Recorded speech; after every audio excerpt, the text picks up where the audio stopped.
Peter.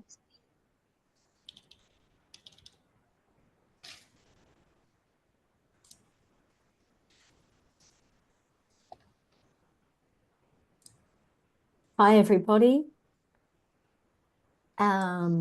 We've just got a few more people coming into the session who we're just admitting now.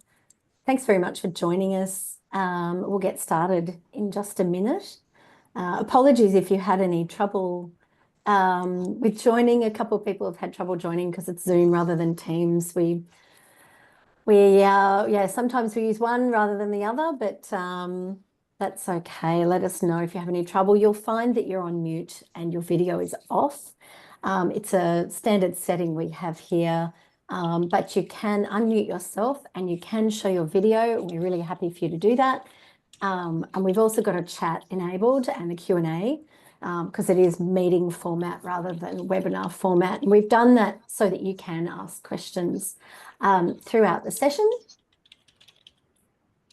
So we might jump in and get started.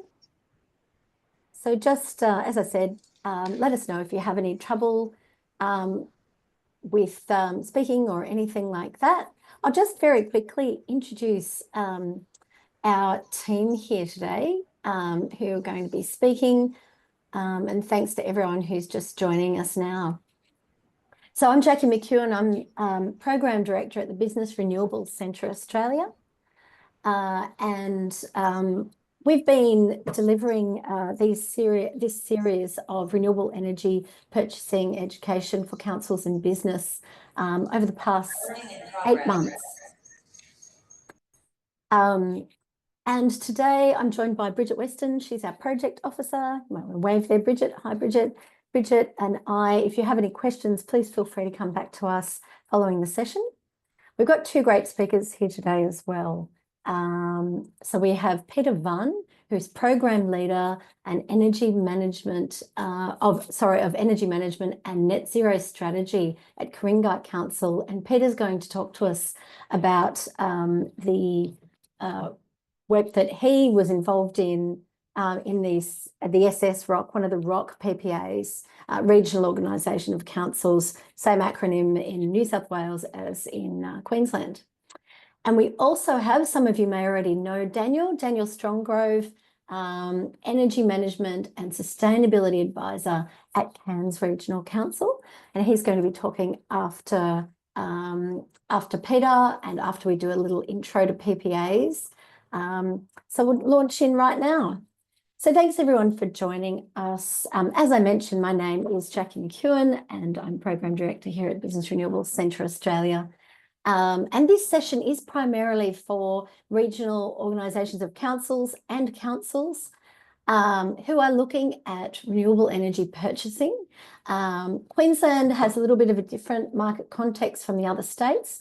So we're going to jump into that and understand what that means for you if you're a council in Queensland doing that. If you're not from a council, we're very happy for you to join this session. Also, just letting you know, it'll be more focused on councils. But we also have available our previous webinar sessions that were for more generally for businesses, but a lot of the same principles apply. But you're welcome to ask questions either way. So we'd like to thank the team at Queensland Treasury for inviting us to deliver these sessions. This free training series and content has been developed by the Business Renewable Centre Australia with the assistance of a grant from the Queensland Government, which aims to ensure the community is a fundamental part of the energy transition. So as I mentioned earlier, if you've just joined, please feel free to ask questions throughout this session. We're not a huge group today, so it should be pretty manageable. We've got time at the end of the session, the full session for questions, but I'll also pause at the end of each of the key sessions. You can ask questions of our speakers. So today I'd like to acknowledge the traditional custodians of the lands on which we all meet today. Obviously, many different lands we come from today. And for us here in Sydney, it's the Gadigal people of the Eora Nation. And we wish to pay our respects to elders past, present and emerging. Next slide, Bridget. So if you're new to Business Renewable Centre Australia, we are a not-for-profit organisation, and we've been operating this space since 2018, helping organisations, both public and private, business and councils and state government agencies, to learn how to purchase renewable electricity, and in particular via power purchase agreement, hereafter known as PPAs. Some of you will be really familiar with PPAs and some of you won't. So I will go through some of the basics at the start. Don't lose heart if you know this really well already. We will get to the more heavy areas later on of group buying and buying specifically in Queensland. But if you're interested, jump on our website and have a look at all of the resources that we provide there for you. On the next slide, a quick plug about an event that we're going to be delivering specifically for Queensland and businesses and councils in Queensland. It's going to be at the end of May, so plenty of time away to get it into your diaries. So this is a 1.5-day workshop. Normally we deliver these in each state a year. Ideally, depending on requirements, but essentially we will go through in depth about PPAs and how to do them, very much how to workshop. We will be hearing from other companies, other councils and other private sector organisations that have done PPAs already and how they did them. And we're going to go through all of those topics that are listed there. It's going to be held in Brisbane. We'd love you to come along face to face. I know that for a lot of councils that's not possible. So we will be delivering a hybrid version where you can join remotely. The cost is very reasonable because we do have Queensland Government support. Instead of being $2,000 per person, it's $55, and you will actually receive that back once you actually attend the session. So please do register for that one early, because particularly because of that price, I suspect that will get soaked up pretty fast. Okay, so on to the next slide. So what we're going to do today, as I mentioned, just some PPA basics to start us off for those who are brand new to PPAs, and a little bit of an update on the market.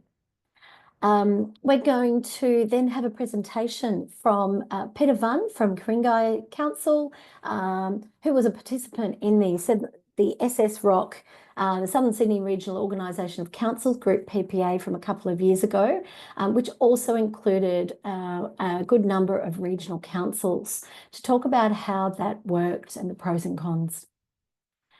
Then we're going to look at purchasing in Queensland. So Daniel Stronggrove, some of you will know from Cairns Regional Council, will talk about their PPA and some of the differences that councils and buyers more generally in Queensland need to be aware of when purchasing renewable electricity. We'll talk a bit more then about community benefits and how those can be delivered to regional communities by doing PPAs, and then we'll have a Q&A.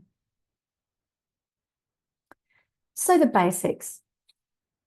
So energy management, most of you will be terribly familiar with the fact that you obviously start with reducing your energy use and reducing the costs of energy usage as well. So energy efficiency is a thorough, and also demand management, depending on your organisation and what it does, is a very well-resourced aspect of energy management for business. And there are lots of resources out there, both state and local government provided, and the Energy Efficiency Council provide those too. So we won't focus on that today, but we encourage it wholeheartedly. Just back on this previous slide, thanks, Bridget. We also encourage organisations to look at on-site renewables, and you'll hear from Daniel that they did exactly this before they did a PPA, to do as much on-site as was feasible at the time. Then we look at deploying new local renewables. So this is where we start getting into PPAs that are for off-site renewable electricity. So where you don't have a piece of land or a rooftop available. So we'll focus mainly on this one today. And then, of course, there are renewable energy attribute certificates like LGCs that you can purchase and retire to meet renewables and decarbonisation claims as needed. On the next slide, we usually run a little bit of a poll. It might be a little bit difficult today, unless you want to turn on your video. But generally thinking about what describes you. Are you totally new to renewable energy procurement? Some of you will be. Are you currently investigating options that might be, and what might work best for your council? Maybe you're already tendering and negotiating. Or perhaps you're currently contracting green power and LGCs and are pretty familiar with the pros and cons of those. Or maybe you've contracted for PPA already. So we have Ipswich Council's done that, and obviously Cairns and a bunch of others. We'll return to those shortly. Really quickly, first of all, a quick snapshot of the year. You can see that huge column in the right-hand side, very much propped up by Rio Tinto PPA in 2024. So we monitor all PPAs done in the market over 5 gigawatt hours per annum. And you can find this graphic in much more visible form than squeezed onto a slide on our website. Just have a look at the corporate PPA deal tracker. But yes, it was our biggest year yet for corporate PPAs, and we're still seeing absolutely the corporate and public sector leading the way in terms of renewable energy investment. Queensland, which is all the red deals there, was again the leading state. I'll return to this in a minute, but essentially Rio Tinto, BHP, Mitsubishi Alliance and Amazon were the big buyers there. But they're also done by medium and smaller energy user buyers, particularly those with big names like IAG and SBS, Asahi, and a bunch of others who have, and SEEK, who don't have huge energy loads, but they're obviously looking for reputational benefits from PPAs. And last year, of course, we saw buyer demand for corporate PPAs continue again across the various pricing cycles. So prices have gone up and down, and PPAs have continued to stay in the mix. If you're interested in more trends, have a look at our State of the PPA Market Report we've just released on our website. So as I mentioned, Queensland is the leading state by a country mile in 2024, as we've just reported, and was already the leader in 2023. Next slide. You can also jump on our website and have a look at the different industries that are doing PPAs. But as I mentioned, local government is a real leader in this space nationally. I mentioned there are 3 councils that have done this in Queensland. And it's not that Queensland is slow for any reason, it's simply there are other contextual challenges which we'll talk to today, but you have lots of other group PPAs, group buying, and individual PPAs from right across the market, including in New South Wales, the Hunter Joint Organisation. Joint Organisation is like a ROC. Local Government Procurement New South Wales, the state government actually led that one for the Western Sydney Regional Organisation of Councils. We have the Central New South Wales Joint Organisation, so 11 very regional councils and very small councils in there. SS ROCs 1 and 2, and we'll hear more about number 2 today. VECO and of course WOLGA, about 50 councils in each of those, really big buyers groups. Industrial and manufacturing, obviously some familiar names there. Agriculture and food, so a lot of regional businesses doing PPAs. Obviously also a lot of international organisations, mining, universities and heavy industry. So some key themes there. But as I said, jump on the website and you'll be able to see there.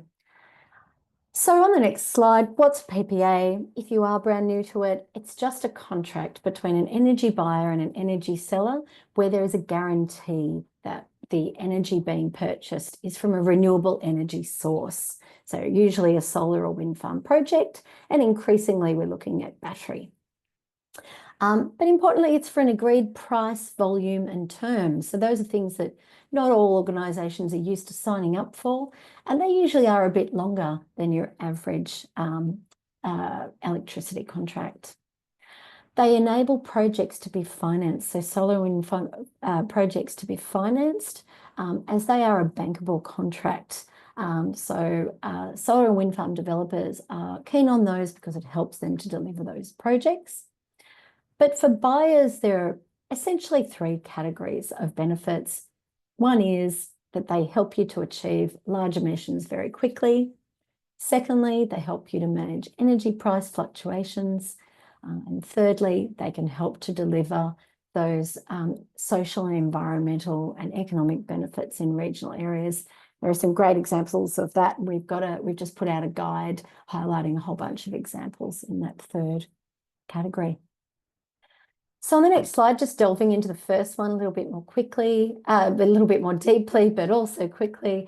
PPAs can achieve large emissions reductions very quickly. So if you're looking at, and maybe you've measured your scope 2 emissions, then you might have some rooftop on one or more of your facilities. You might be doing some energy efficiency. You might be rolling that out over the next few years, and you can estimate what that will save you in terms of emissions. But you might also be building a facility, maybe have some new demand. So you've got your remaining emissions, and all of those emissions can be rolled up in one contract, one offsite PPA. And so that's why they're quite appealing. Next slide.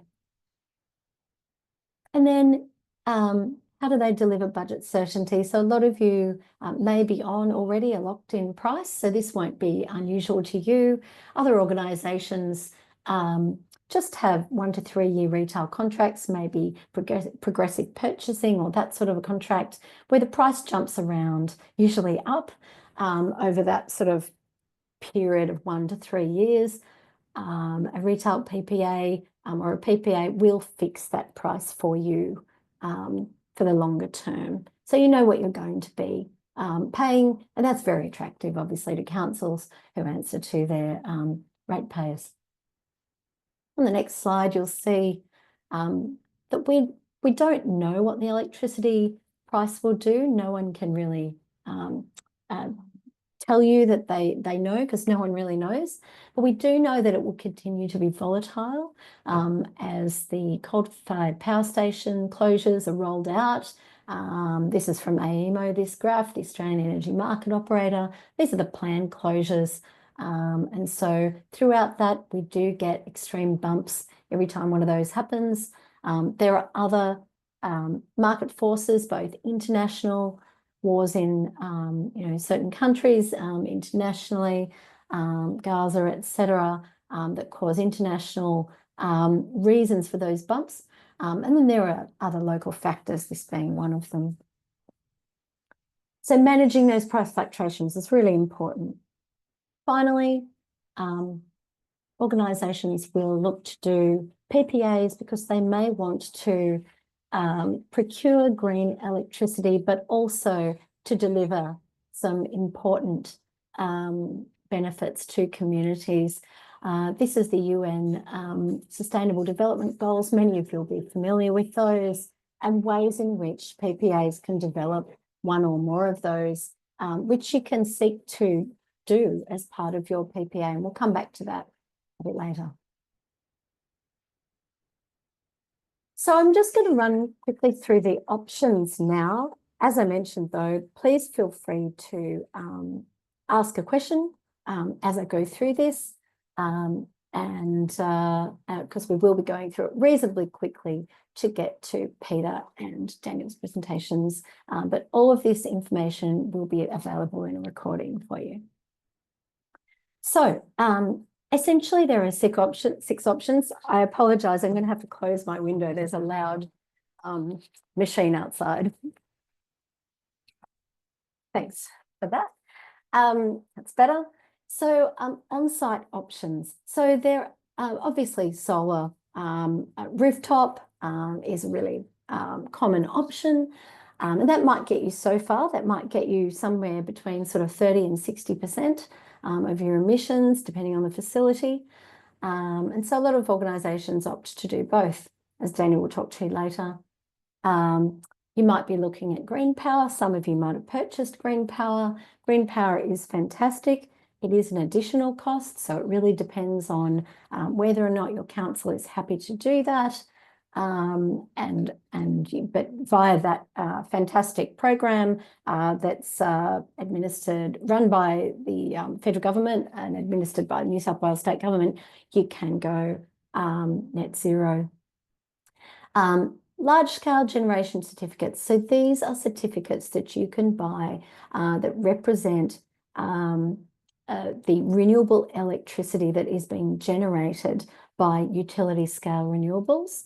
And you can retire those if you want to claim that you are net zero or 100% renewable. And you would just buy those in addition to having your standard electricity contract. So that's another, I guess, add-on cost. Then we have the PPAs, and PPAs, I guess, are particularly attractive because ideally you're not looking for a big add-on cost here. You're really looking for price parity, ideally. We have retail PPAs, wholesale PPAs, and we have group or aggregation PPAs. So I'll just go through the PPAs now on the next slide.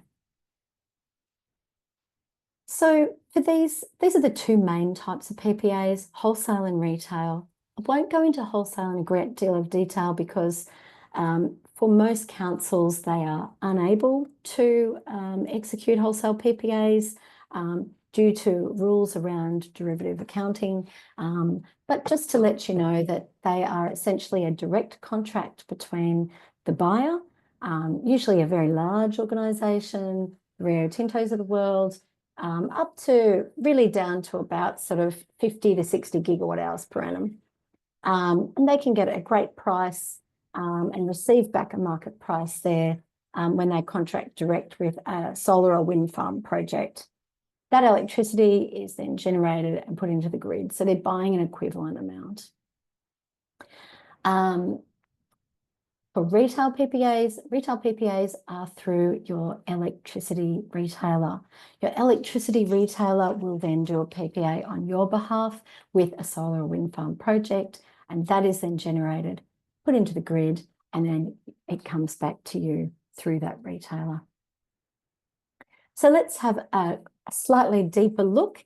So as I mentioned, wholesale PPAs, you'll also have heard the term contract for difference, financial, synthetic PPAs, lots of names for the same thing.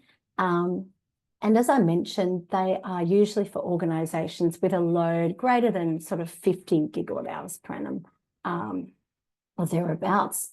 They do also involve a separate contract from your electricity contract.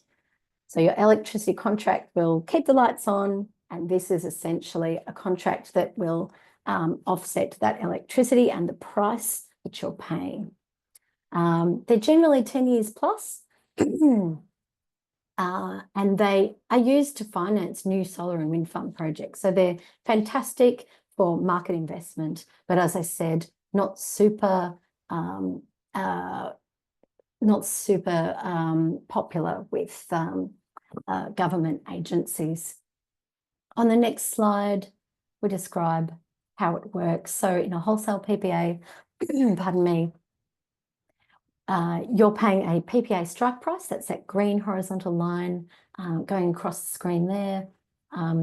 And the blue line there is the electricity wholesale spot market price that is bumping all around the place as it does, which is what your retailer generally protects you from. And in this case, if that price goes above your strike price, then the generator pays you money. And that's how they're attractive to large organisations. Conversely, though, if the electricity price goes below that price, then the user, the business, pays the generator. So they involve organisations taking a risk position. On the next slide, just giving you a little snapshot there. Newcrest Mining is a good example of a wholesale PPA. They did a PPA several years ago with Tilt Renewables, and it was a wholesale PPA for around about 40% of their projected energy demand commencing 2024, and it reduced their carbon emissions by about 20%. So that covered their Cadia mine, which is west of Orange. And they're also looking at the same for their Telfer mine in the Pilbara. So it was a 15-year deal with the Rye Park Wind Farm, which is north of Yass in New South Wales, so in the same state as their facility. And at the time, it was the largest wind farm to be directly enabled by a PPA in Australia. So that's wholesale PPAs.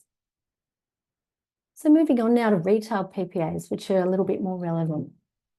So in this case, as I mentioned, the retailer acts as an intermediary between the buyer, that's you, and the renewable energy developer. So they're a lot more familiar and a lot more similar to what you do now with an electricity retailer. They're generally 5, 7, and 10 years long. And this is a piece that, it takes organisations a little bit longer to get their heads around. But obviously for the right return on that, that becomes a doable option for businesses. It also means you don't have to go back to market for another contract for some years. They're suited to organisations with loads generally greater than 5 gigawatt hours per annum is where you'll start to get greater choice in the market, but also as low as sort of 1 gigawatt hour per annum. And in this case, it replaces your current retail supply agreement. And so we'll come back to a little bit later when we hear from Daniel, what happens then? Can you leave Ergon or can't you? What happens if you leave? What are the risks? And talk about that. But essentially, that's how retail PPA works. You'll see on there's a term also about firming. We go into that more fully in our boot camp, but there are a whole bunch of options around retail PPAs for whether or not you get a fully firmed, partially firmed, or wholesale price exposed, whether or not you play a little bit in that wholesale market for a portion of that contract in terms of pricing. So these are actually liked by a lot of organisations, large and small, so you don't have to be under that 50 gigawatt hours per annum, you can be any size. We've seen a lot of these across the market in recent years, and the retailers, electricity retailers, have really grown in terms of their ability to service this need for both government and private sector organisations. A couple of private sector organisations there, regional, rural ones as well. Pernod Ricard winemakers, they were the first winemaker to reach 100% renewables, so we're pretty excited about that. And they signed a retail PPA with a retailer called Flow Power back in 2019. So that's been operating for 6 years now. And it's a 10-year deal in this case. And it was able to also identify the solar and wind farm that it was supporting. And that was for just over 20 gigawatt hours per annum. We also have an example there from steel manufacturing firm Molycop, very large organisation nationally. They also did a PPA for 100 gigawatt hours per annum, also in this case with Flow Power. There are lots of other, there are about 14 or 15 different electricity retailers operating out there in the market offering renewable PPAs. So not just Flow Power. And also not just not the usual suspects in Queensland, but they do offer retail PPAs, CS Energy, etc., who you'll be familiar with. And so moving on then, third one there, Burra Foods, a Australian dairy ingredient processor based in Melbourne, but with operations regionally. And their annual savings from this PPA were in excess of 20%, which was a fantastic financial outcome for them. 10-year deal with a wind farm that suited their electricity load best. And now 90% of Burra Foods energy is supplied from renewable energy sources. So that's a fantastic achievement for them. So I haven't seen any questions come through, but please do feel free. We've just got a couple more slides now on some of these basics, and then I'm going to hand over to Peter. So obviously size matters when you're looking at PPAs, and it's for a range of reasons, but in particular, if you're going to go out to market and look at buying renewable electricity, and if you're a sort of up to 20 or even 50 gigawatt hours per annum, then a retail PPA is probably going to be your best option. If you're larger than that, you've also got that option of going for a wholesale PPA, and you can get quite competitive wholesale PPA prices, which do obviously depend on the wholesale market and how that's going. Recently, we've had higher wholesale market prices. Where that will go, we don't know.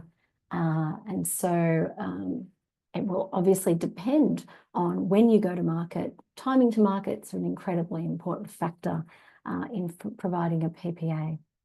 But those really cost-effective wholesale PPAs are essentially due to the cost of borrowing at that large end of the scale being significantly cheaper than it is at the smaller end of the scale to cover the borrowing that the solar or wind farm developer needs to do to build the project. So on the next slide, just a quick snapshot of the benefits and challenges around them generally, not specific to Queensland, but generally. Whole bunch of benefits, and I know that Peter's going to talk to this a little bit more, but essentially what you're looking at with group buying is increased purchasing power and increased impact. So you get ideally a better financial outcome and a bigger sustainability benefit from that group buying power that you've got. Sharper pricing and ideally lower transaction costs per organisation that participates, reduced risk, better ability to negotiate terms because you're in a better position with that larger offtake. Ideally, therefore, you'll have more offers and more choice, and also a shared workload and expertise. So you may not have resources and expertise within your organisation, whereas another council may, and then you can benefit from that and from contributing to it. There are challenges, of course, with any project delivering extra benefits, agreeing common objectives.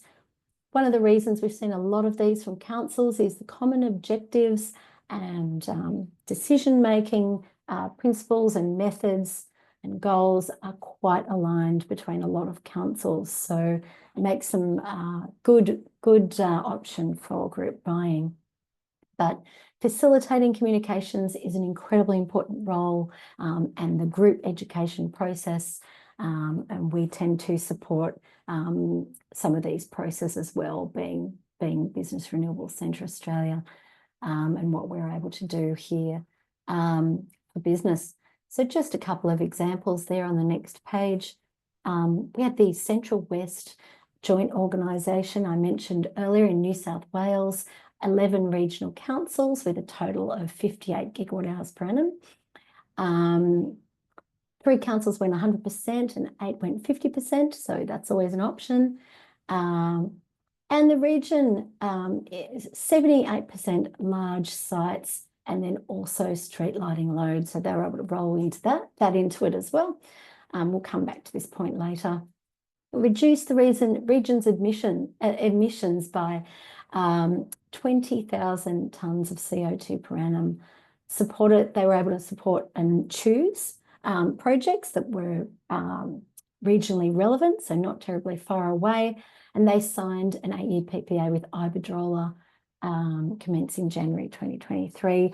Kate Barker, if any of you know Kate from the Central New South Wales Joint Organisation, is a wonderful advocate for this process, and they've won a whole bunch of awards as well. On the right-hand side there, Lion Breweries did a similar thing. They anchored a deal with the Australian Hotels Association, so a bunch of pubs and clubs.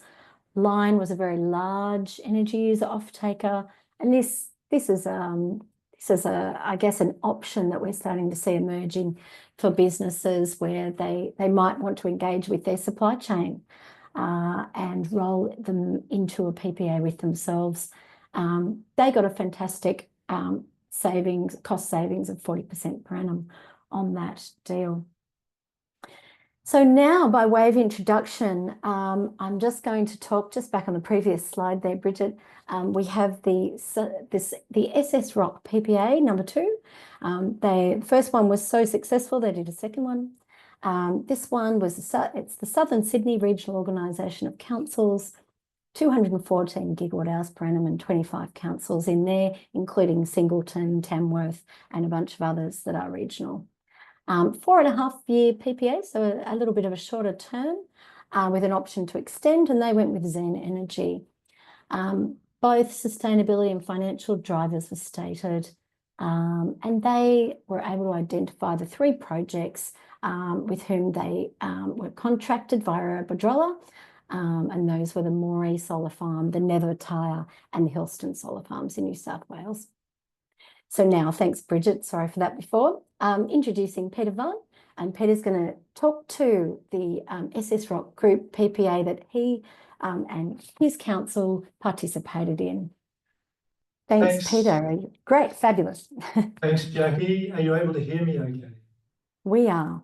Yeah, I'm going to mute myself. Okay, great. Yeah, so thank you to the BRC-A for inviting me along today to just share Ku-ring-gai Council's experience in the PPA procurement process, and in particular participating in a group purchase, which, as Jackie mentioned, we were part of the SS Rock buyers group that has actually been out to market twice now for renewable energy. I'm going to share a lot about the perspectives that we have at Ku-ring-gai Council and what we experienced through that group buy process.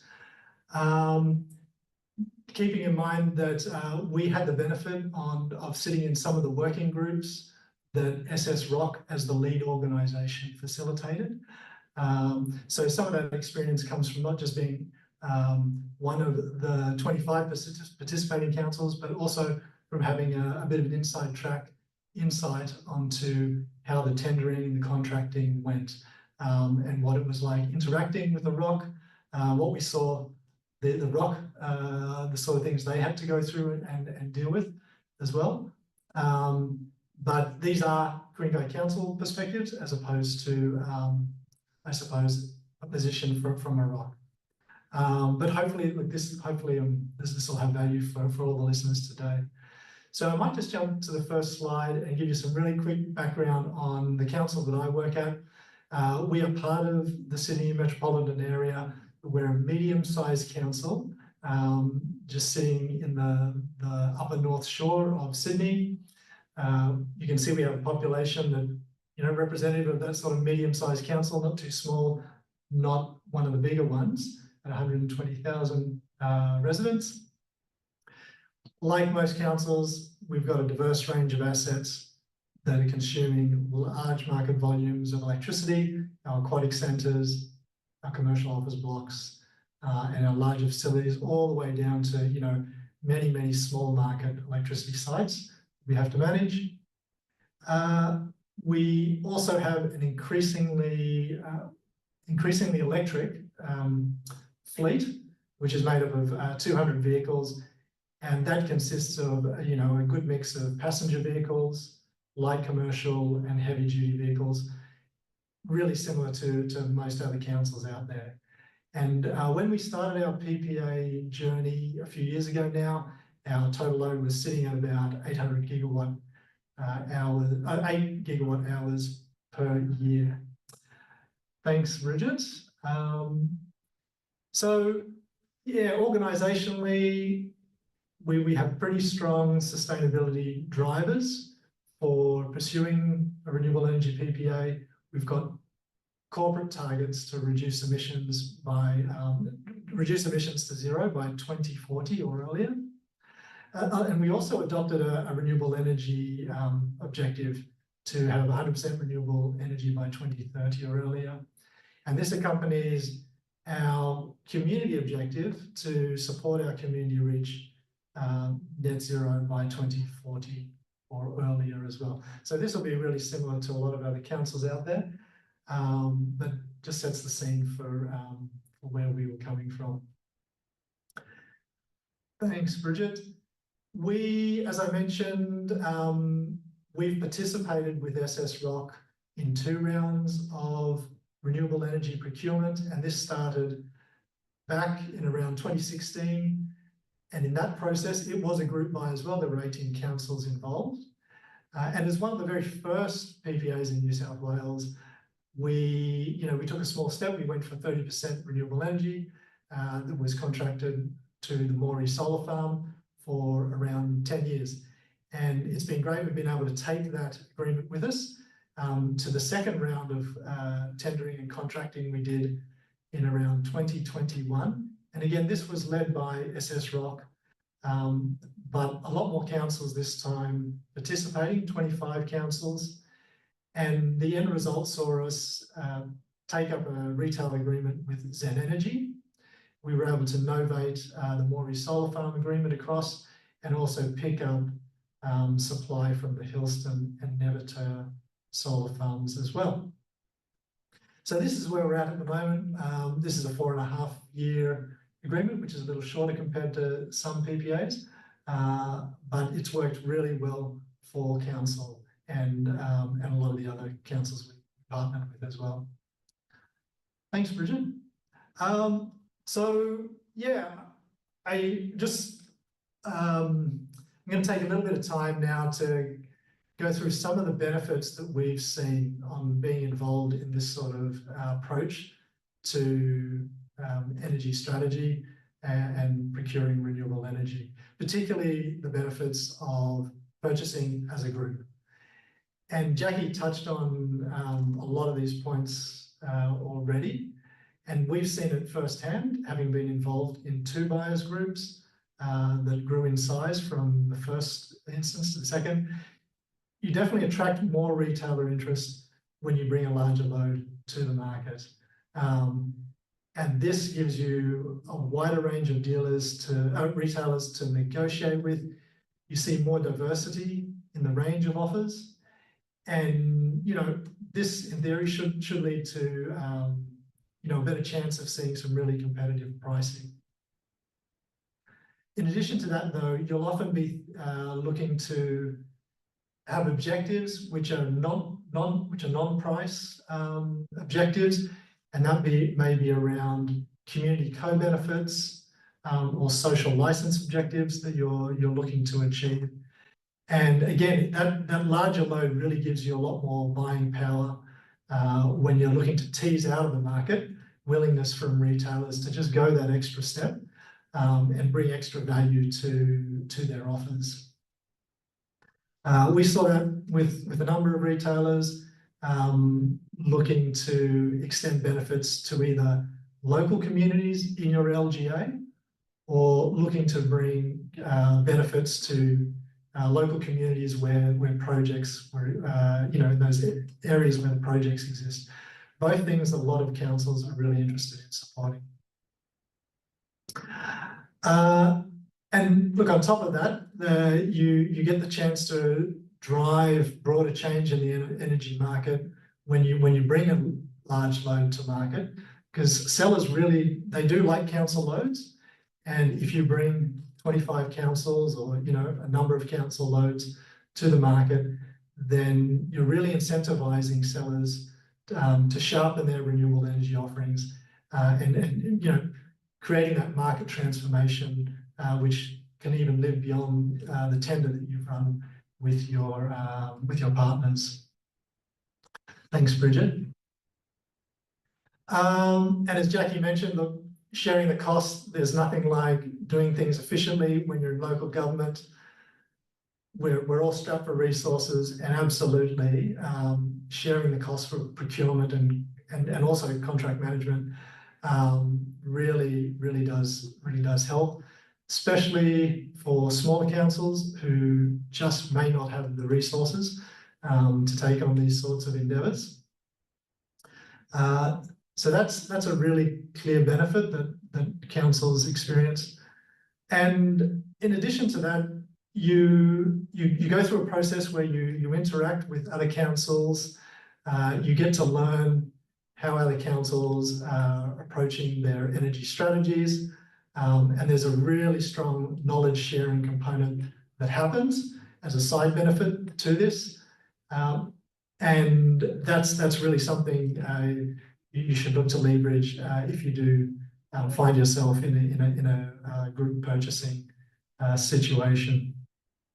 Something we benefited from a lot, as Jackie mentioned, there's pockets of expertise all scattered throughout local government, and it's really great to be able to tap into that. Next slide, thanks, Bridget. And this one that I'll talk about next is an interesting one that we've observed, really around developing that buy-in from decision makers and key stakeholders. And what we've noticed when we have participated in a buyers group, particularly a large buyers group where a ROC is involved and other larger councils, is that decision makers often see a lot of comfort in councils acting together, using their purchasing power together, and sometimes that little bit of extra confidence can be the key that's needed to unlock a yes from your senior management or your elected officials. On the flip side of that, we also notice that councils in general don't like to feel like they're being left behind. So when especially as there's more and more expectation on local governments to demonstrate leadership around responding to climate, transitioning to renewable energy, and as those as those expectations grow, a lot of councils don't really want to be seen as a laggard in this space. They want to be able to identify with their peers who are adopting action early. So yeah, keep that in mind, especially when you're starting on your journey in engaging key stakeholders and decision makers. Thanks, Bridget. So there's other risk mitigation or risk benefits that going out to market in a group brings, and maximising load flexibility is one that we've seen and again experienced firsthand. So most electricity contracts, whether it's for renewable or non-renewables, will involve contracting for a given load with some tolerance allowed by the retailer. Now, if you go outside that tolerance, there is the chance of having to pay a penalty. And what going out as a group load can give you, if you negotiate your contract well, is that tolerance that would often be applied to you as a single buyer may still apply, but it may only become relevant if the total load for the group's portfolio also exceeds the same relative tolerance. And so what you can imagine is that, yes, while some council loads increase from year to year and some decrease from year to year, you get this netting out effect, which gives you a bit more buffering and room to move. And we've certainly seen this in the agreements we've been involved in. And this is particularly relevant when sometimes in a renewable energy PPA, you're looking over longer terms, 5 to 10 years perhaps, and you're going through that process of really trying to project your loads, but it will be hard to project those loads exactly. You might have a lot of decreasing load due to street lighting upgrades, but on the other hand, you may be dealing with increasing loads from electrification of buildings and fleet over time. So this is a good one to keep in mind for group purchasing. Thanks, Bridget. And this final one comes back to how you can leverage experience from participating in a group buy to beyond the benefits of your own council. And I guess this is something that's been less. There's been less councils take this road, but certainly at least one council has invited or had industry participants and corporate participants in their group purchasing program in Victoria, and other councils have chosen to take the experience of being in a group purchasing program and support their local industries through separate programs, through similar initiatives. Thank you, Bridget. Okay, so it's not without its challenges, group purchasing, and I'm just going to cover off on the key ones that we've experienced firsthand here. And I guess a key one that we've noticed is, really establishing and maintaining commitment from participating buyers, participating councils, as you go through from expressions of interest all the way through to contracting. And this is a key one, because for a buyer to withdraw their load or consider withdrawing their load, particularly as you get towards the contracting end of the procurement, it can put offers at risk of being withdrawn, because in general, sellers are putting their offers on the table based on the loads that were indicated in the tender. So at the very best, you might find yourself reseeking or asking for pricing to be repriced, or worst case, the offer altogether may be at risk. Now, that's not to say there aren't ways to manage this, and what we've seen is it's really common for a ROC to use a memorandum of understanding to really establish commitment from those opting in. And that same memorandum of understanding will often outline things that are going to be important for councils to understand. Project governance will be one that councils are looking to really be comfortable with and have confidence around decision-making processes that will lead the whole tender. And the other side of it will be expectations on those tender objectives, which I'll talk a little bit next on this next slide. And this comes really down to ensuring, and it can be a challenge, but ensuring the needs of buyers are sufficiently well aligned, that your group can proceed from that expression of interest stage all the way through to contracting.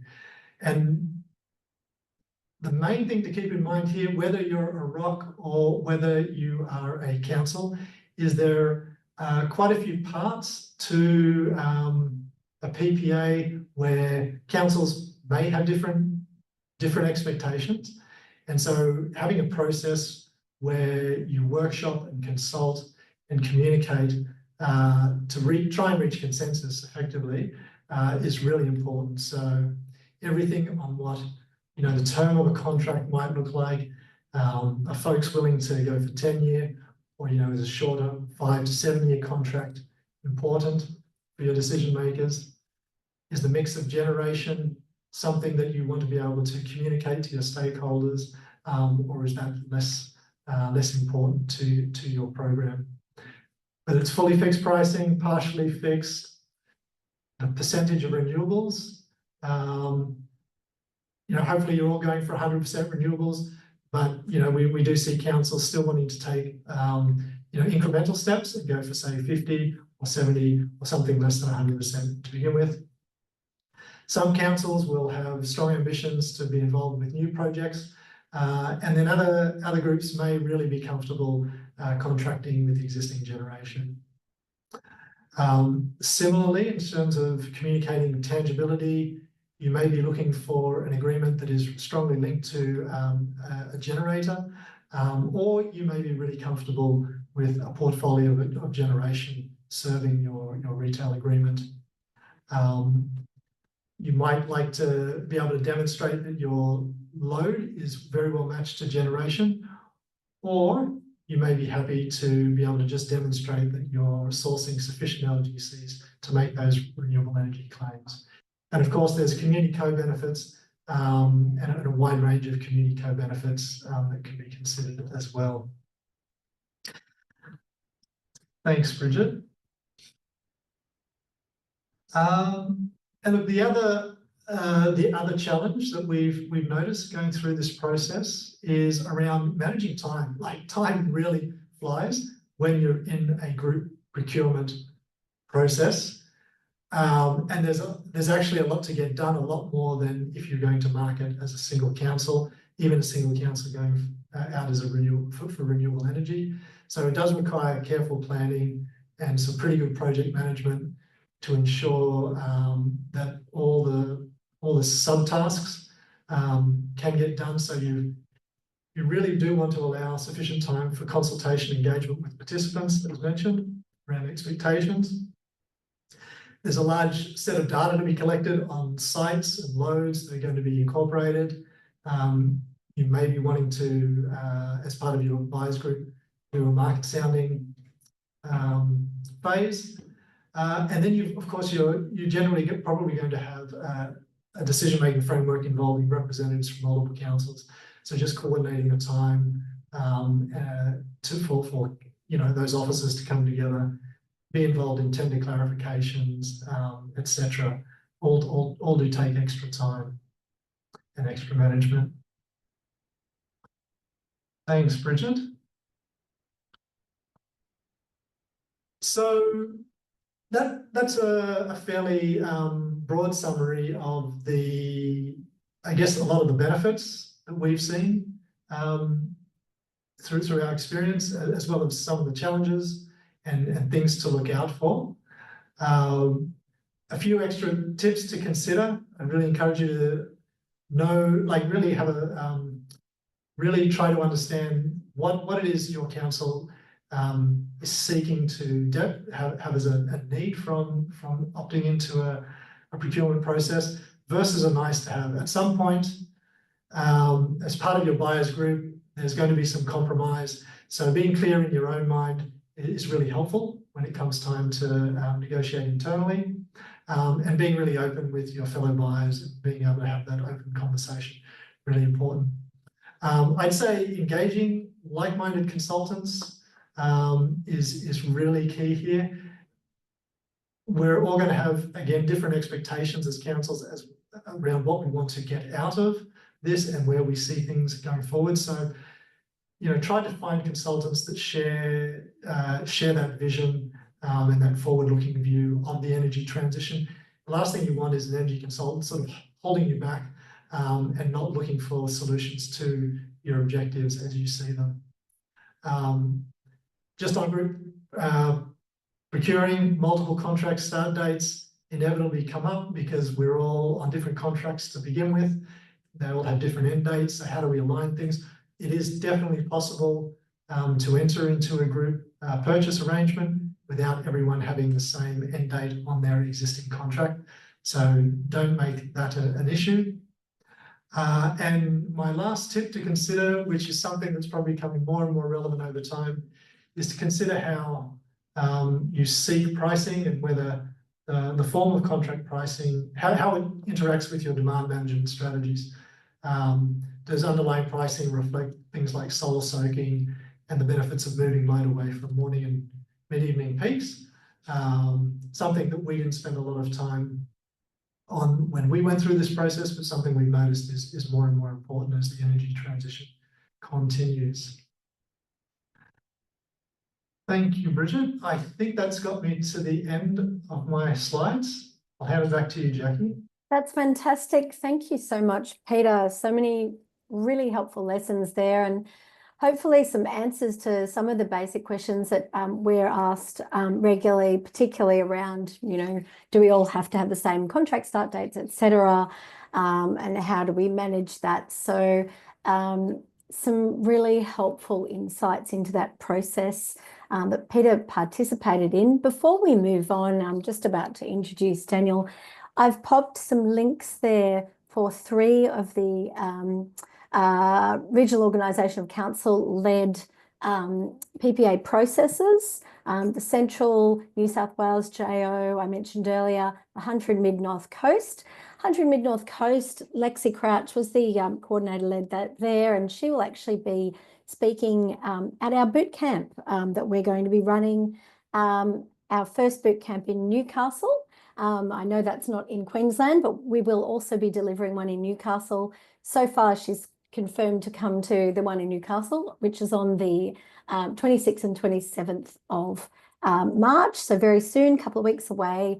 But then I will also endeavour to get her back, and maybe Kate as well, to talk about leading it from a ROC perspective from the Central JO to our boot camp that we're holding on the 27th and 28th of May in Brisbane and online.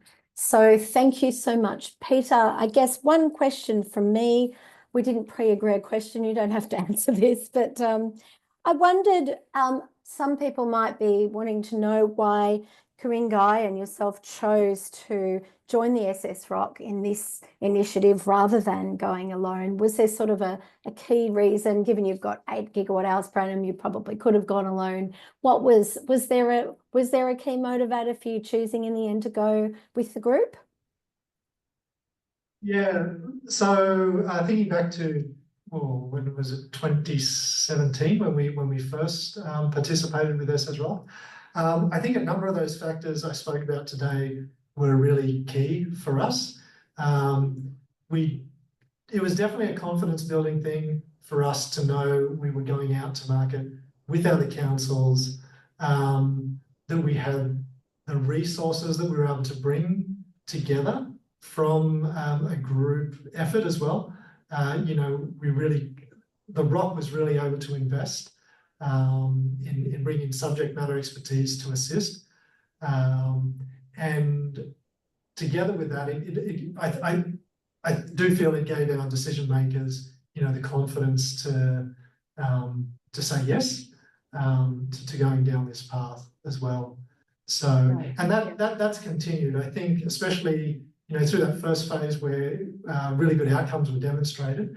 You know, we were able to build on that, and the group, you know, it's been a proven model for us, having been through that first phase.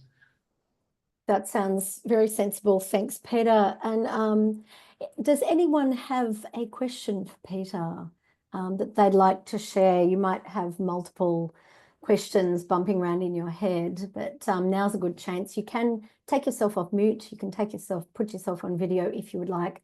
Also very happy to. Don't be afraid. I know it can be a little bit uncomfortable in these sessions, but anyway, so if no obvious questions at the moment, Peter, if you're happy to stay around for a few minutes, if anyone wants to pop them into the Q&A or chat and do it that way, that would be really great. If that's all right, Peter, would be fabulous. But everyone, please virtually thank Peter for his fantastic and helpful presentation. Thank you. So great. So now on to the big question of how do we do it in Queensland? So in the communication we sent out, we said we'd cover, you know, could group buying help Queensland councils? So what are the risks and benefits of moving away from your current electricity retailer to contract renewables in Queensland? And how do you weigh up the value of going renewable versus BAU electricity purchasing given the CSO subsidy? And these are a couple of the questions that we'll have in mind now as we introduce Daniel Stronggrove from Cairns Regional Council, who was really pioneering and jumped out there. I think yourselves and the Sunshine Coast Council jumped out and did a renewable energy purchase quite early on. So thanks very much, Daniel, and we're keen to listen now. Thank you. Hey, thank you very much, Jackie. So yeah, let's give you a bit of an overview of our journey to get to this point that we're now purchasing renewable energy for a PPA. So back in 2022, Council endorsed its climate change strategy, and within that, it included a commitment to purchasing 100% renewable energy. Of course, before Council was willing to make that sort of commitment, we needed to understand how we were going to do that, and a PPA was the sort of core method to achieve that. Next slide. So in terms of how we use electricity and how much we use, like a lot of councils in Queensland, we're also a water utility. So a large portion of our water, of our electricity consumption is associated with supplying water and treating water. Annual spend is around the $9 million mark, and our consumption is typically around 35,000 megawatt hours. So that's 35 gigawatts. So we're kind of on the bigger end, I guess, for a local government in regional Queensland. So next slide. And of course, we have a very diverse portfolio like all other councils. So there's a lot of different types of assets. So yeah, just one other thing is we also do spend quite a lot on fuel. And so yeah, as we move forward and electric vehicles become available, we'll be looking to electrify those. Okay, next slide. So we have been on the renewable energy journey for quite some time. We've invested in a lot of behind the meter solar. They range in size from 1 kilowatt to 600 kilowatts. So that's our 1 kilowatt system that was installed in 2007. And then on the next slide, you'll see one of our ground mount solar systems that is installed at our wastewater treatment, one of our wastewater treatment plants. And there's at that site there, we have 600 kilowatts of ground mount, 100 kilowatts of rooftop solar, and together that supplies about 30% of the requirements for that particular site. And in total, we have over 3,000 kilowatts installed. So that's 3 megawatts of behind the meter solar, and that's saving us over $500,000 a year. So, you know, as Jackie mentioned, like certainly energy efficiency and behind the meter solar really are sort of the starting points on your energy management and renewable energy journey, because they're the options that really are the lowest cost, because by producing your own electricity on site, you're avoiding all the costs associated with network costs and getting that electricity to you. But there's only so far you can go with your own renewable energy. So that the solar we've installed there supplies about 10% of our requirements. And we looked at other options. So what about the other 9%? We looked at other options such as micro hydro, waste to energy, a large scale solar farm on a closed landfill. And all those options had a lot of risk and obviously big upfront capital investment associated with them, and were going to be hard to sort of convince council to do. But what we found was that the PPA was a bit of a no-brainer. So just move on. So we really began looking in earnest at the option of a PPA back in 2017. And yeah, this is when we were considering those other options, how we could produce more renewable energy ourselves. But we were starting to see some large-scale solar farms either in construction or planned in our region, as well as, you know, local large solar farms. So it seemed to make sense that we could purchase electricity from those sites if we could access the low-cost energy from those sites, and that would be a good option. So back in 2017, I began looking at this graph here, produced by Energetics, and that's when I saw that, you know, we had some other local governments active in this space already. We had the Sunshine Coast Council had built their own solar farm. We had the Melbourne City Council delivering the Melbourne Renewable Energy Project, which was a big buyers group project. And so, yeah, certainly our council was very supportive in exploring this option. Next slide. So one of the other things we became aware of back then was how the cost of renewable energy was steadily declining. And, you know, it was around 2017 that the cost of renewables dropped below the cost of fossil fuel energy. So the question really was, well, how can we access that low cost energy? And, you know, the issue, of course, was when I looked at options such as green power or purchasing LGCs, that came at a cost premium. So I spoke with Ergon and to find out what the cost of either green power or LGCs would be through them. And we're looking at a cost of an additional $1 million roughly in order to provide, to green up electricity supply. And obviously that sort of additional cost just wasn't palatable. Next slide. So one of the sort of early steps we took was we undertook some studies back in 2018. One thing, I started to look around to see what projects were planned or being delivered in our region. And to do that, I used the Queensland Government's electricity generation map, which you can see a little screenshot of there. And that sort of shows the projects that are already under development and operating or planned somewhere in the pipeline. So looking at that, I could see that there are a couple of wind farms that were proposed in our region. So the other thing we did was we engaged consultants to assist with a comparative rates assessment to look at what would be the likely cost of electricity via a PPA versus what we're currently paying. We did a feasibility study and a model options assessment. Because at that point in time, we were considering things like wholesale PPA versus retail PPA, and we needed to understand what would work for us as a local government. And then in 2019, I attended the first boot camp organised by the BRC-A, and I have to say that was a fantastic event. Met Jackie there and Peter there too, and I had a few conversations with Peter about the pros and cons of a buyers group versus going it alone. So that was fantastic. And then next, I think there's another dot point there. Yeah, so in 2020, we undertook a market sounding. And at that point, we engaged with 6 retailers to see what was on offer. And what we did find is that a lot of the retailers weren't interested in a load smaller than 50 gigawatts. So we were kind of considered a small customer for a lot of the retailers. And also some of the retailers could only offer us like a wholesale PPA rather than a retailer PPA. What we realized through this sort of research piece was that what was appropriate for local government was a retail PPA. Okay, next slide. So this is where we need to sort of understand the issue associated with network costs.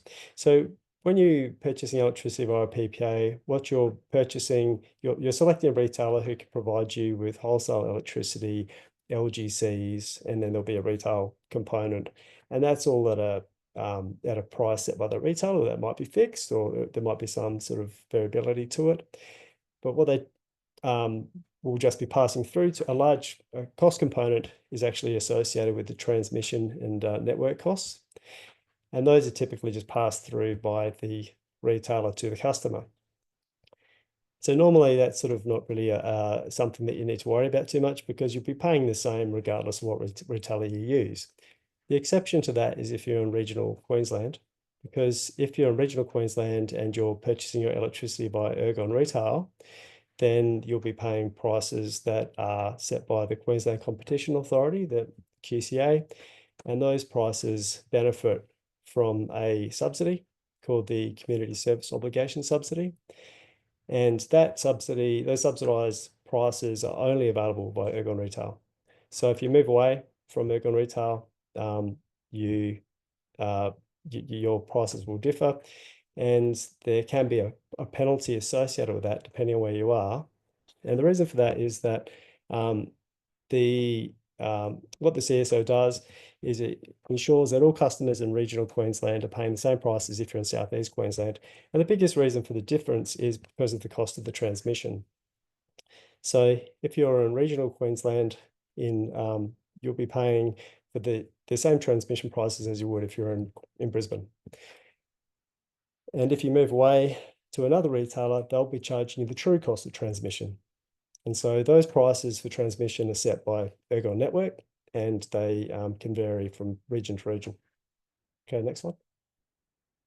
So in terms of where those regions are, you can see there's transmission zone 1, which is associated with southeast Queensland, and then you also have a sort of region 2 in central Queensland, and then where we are in Cairns, we're in transmission zone 3.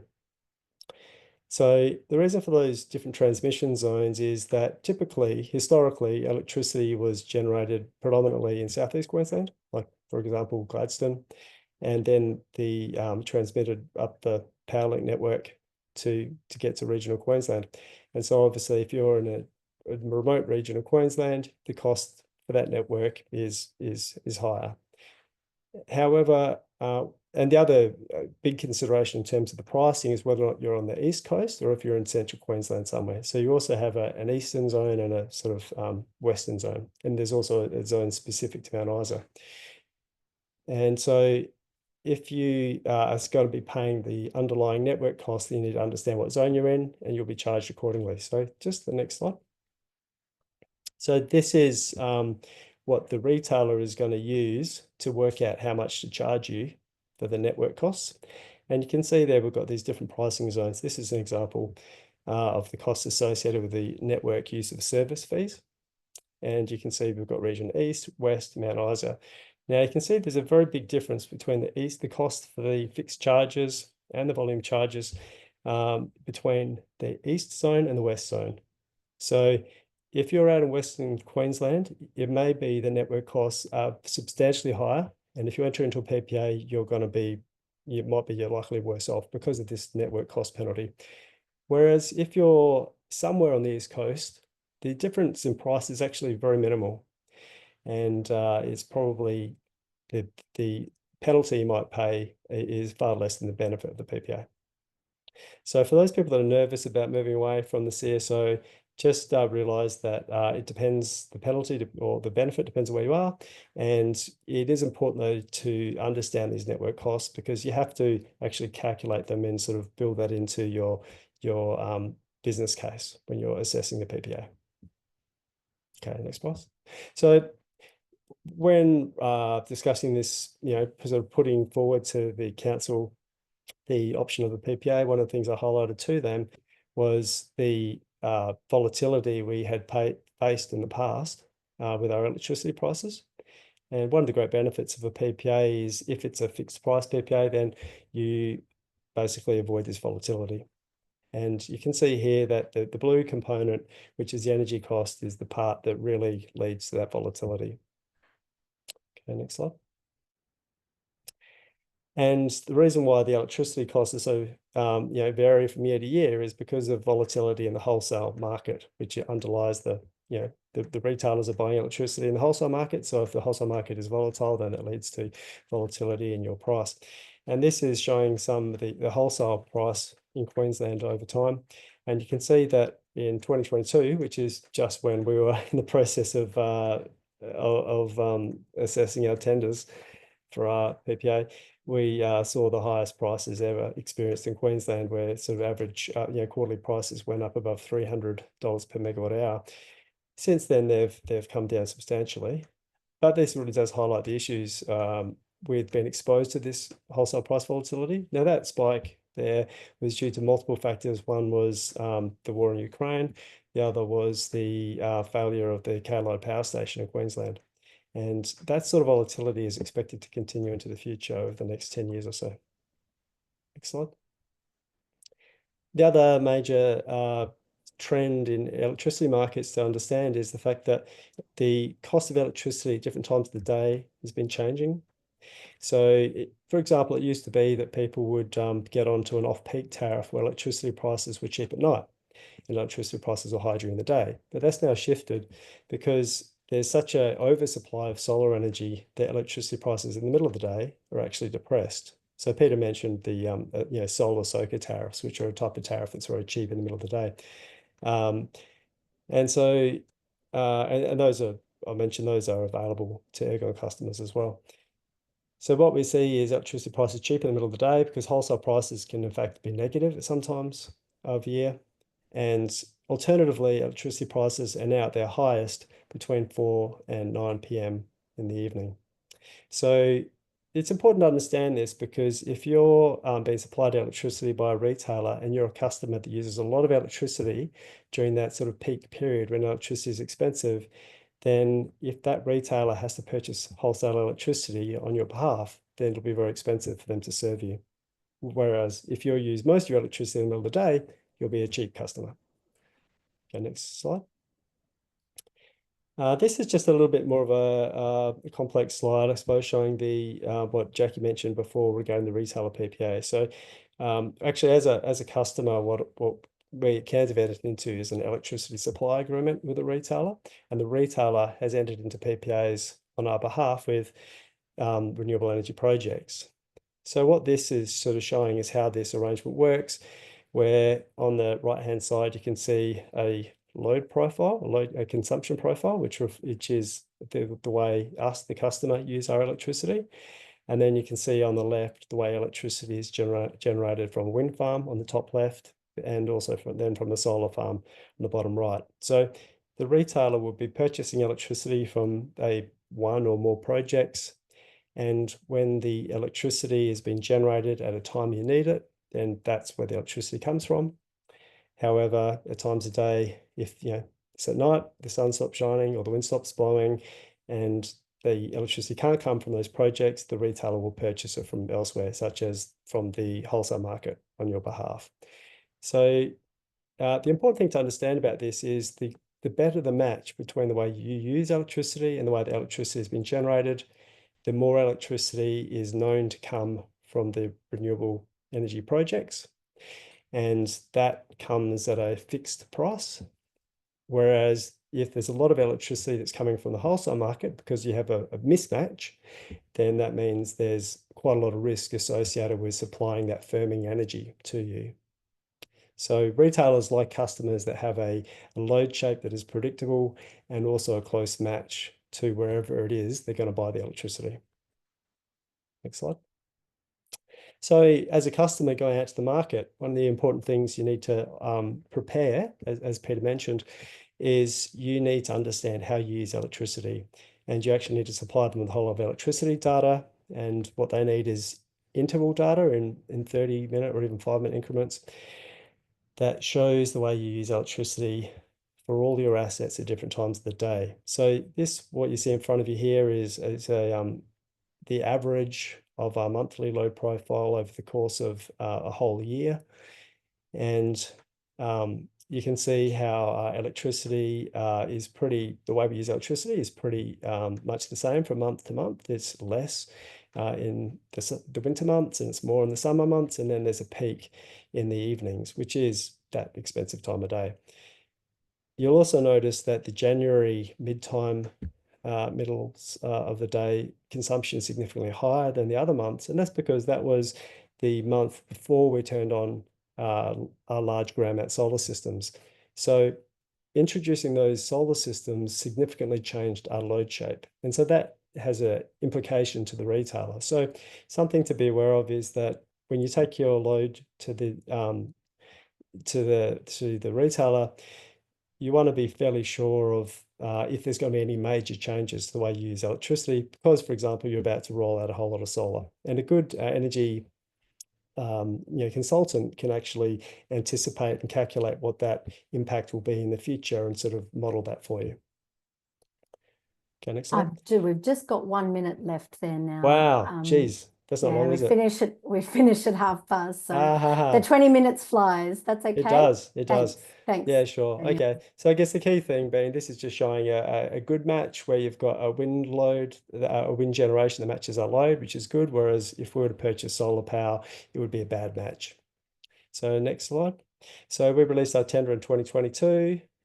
We had a few specifications in that around where we wanted to buy from renewable local projects, and also wanted a good match between our load to the generation. Next slide.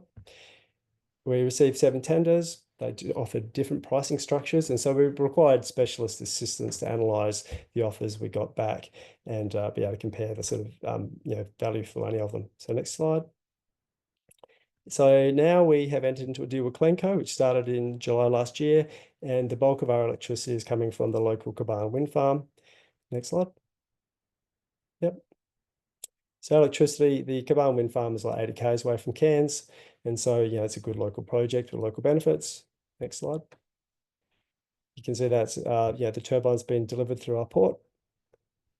There are lots of local jobs, and there's local benefits scheme there, and also okay, next slide. So, it sort of ticked quite a lot of boxes, that particular project. And also Clenco's a Queensland Government corporation. So council felt comfortable moving away from Ergon to another GOC. And one of the sort of course, a lot of our councillors, what they're most concerned about, of course, is what does it mean financially? And one of the great news here is that we're actually much better off financially at the moment.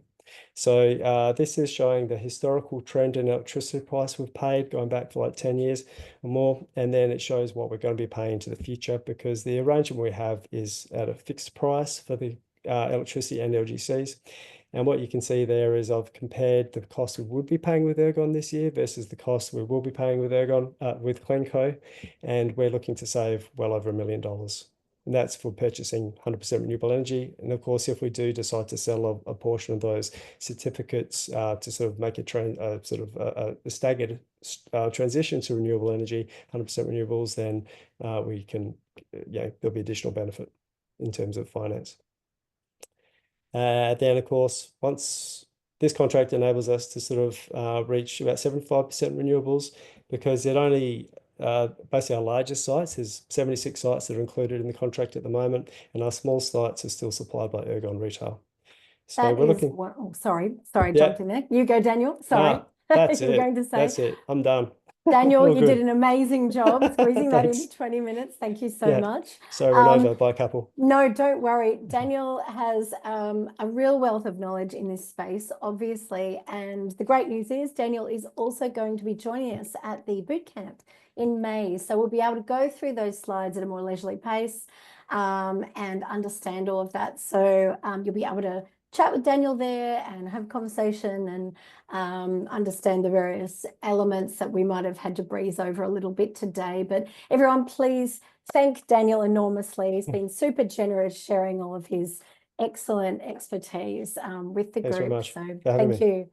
you. Wonderful. So we've just got a couple of minutes left. Very quickly, I'm just going to make you aware. Obviously, community benefits and social performance is incredibly important. Bridget, I'll just get you to share the slides there. And so we've developed a couple of guides that you may be interested in terms of doing PPAs that are best practice. Looks like I've still not got the slides up there. Bridget, have you got them there? Yep. I've got them up. Can you see? You can see them. All right. For some reason I can't. Maybe everyone else can. For some reason I can't, but that's okay. Okay, but yes. So we have. I'm just going to double check, and no, that's all right. That's okay. It looks like it's sharing. So a couple of guides there on slide 84, Bridget. We have a guide for corporate buyers, including councils and sellers, looking at how you roll in environment, climate and community and organisational goals into your PPA, and a scorecard or a tool for being able to do that. And that helps organisations to understand, or you to understand, what would be poor practice, best in market, and what's sort of current market standard. There are all sorts of opportunities, such as employment and education outcomes, such as Westpac delivered at the Bowman Solar Farm, and some great ones that the Hay Shire Council has delivered together with NG down in southern New South Wales. So great opportunities there. And I'll just skip forward now. We've got 1 minute left. Just to slide 89 there, Bridget. For some reason I can't see it. Have a look at our resources there, a whole bunch of resources that you can utilise. There is a local government PPAs guide. It is for New South Wales. So we are, as part of this project, delivering a Queensland PPA guide, and that will contain a whole lot of the relevant aspects for you to consider contracting Queensland specifically. Also those social performance and best practice guides I mentioned. And then finally, slide 88 there, really encourage you to jump in, register for the boot camp, come and hear Daniel finish his slide pack. And also, and if you are more urgent than end of May, we do have the Newcastle boot camp coming up, as I said, on the 26th and 27th. Of this month in March in Newcastle, if that's an option for you. So have a little look on our webpage. You can register. I'll just pop into the chat now, the registration page. The first one that I'm popping in, is for the Hunter, the boot camp in Newcastle. And then the second one that I'm going to pop in there is for the Queensland boot camp, if you'd like to join those sessions and learn a whole lot more. And we, as I mentioned, we will have some rock speakers there, and probably also the VCO project which is the Victorian group of councils that delivered that there. So keep an eye out for it, and we will be in touch with you. And thank you all so much for joining. And also very happy if you do have questions that arise after you've gone and absorbed all of this. If you want to shoot those through to us, we are happy to come back to you on those as best we can. But everyone, thanks again. Thank you again to the Queensland Government and to everyone who joined us today. Thanks very much. Bye for now.